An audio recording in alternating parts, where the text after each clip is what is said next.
Jelaskan perencanaan manajemen proyek. Perencanaan manajemen proyek adalah bagaimana agar menyelesaikan proyek dalam waktu tertentu, dengan tahapan tertentu, dan dengan sumber daya yang telah ditunjuk.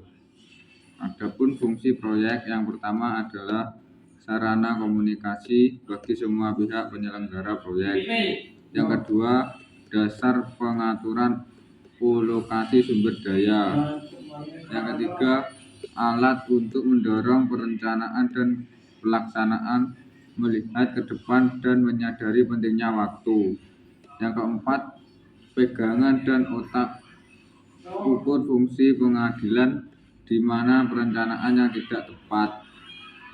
2. Melakukan analisis terhadap kelayakan proyek. Analisis kelayakan proyek adalah cara untuk mengevaluasi kelayakan rencana proyek dapat berhasil apa tidak.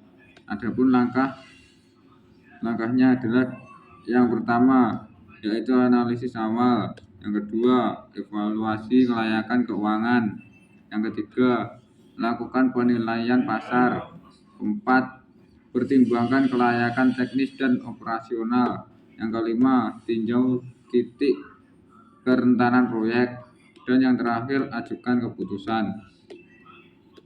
3. Bagaimana cara melakukan estimasi terhadap biaya dan anggaran proyek? Kita dapat melakukannya dengan akurasi. 2. Dokumentasi. 3. Kredibilitas. 4. Verifikasi.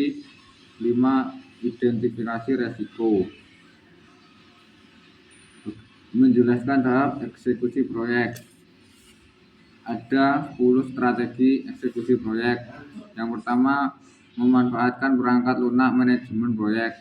2. Gunakan template perencanaan proyek dan pelaksanaan proyek. 3. Menyelaraskan tujuan eksekusi. 4. Jadilah inovatif. 5. Mendorong pertukaran ide. 6. Pendelegasian tugas. 7. Mendorong tim kolaborasi. 8. Implementasi tanggung jawab. 9. Lacak kemajuan proyek. 10. Meninjau hasil kerja dengan pemangku kepentingan. 5. Menjelaskan evaluasi dan audit dari sebuah proyek.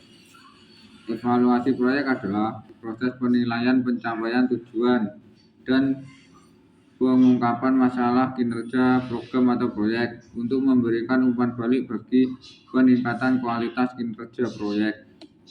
Audit proyek adalah pemeriksaan menyeluruh terhadap manajemen proyek yang mencakup metodologi, prosedur, anggaran, pengeluaran, dan tingkat penyelesaian.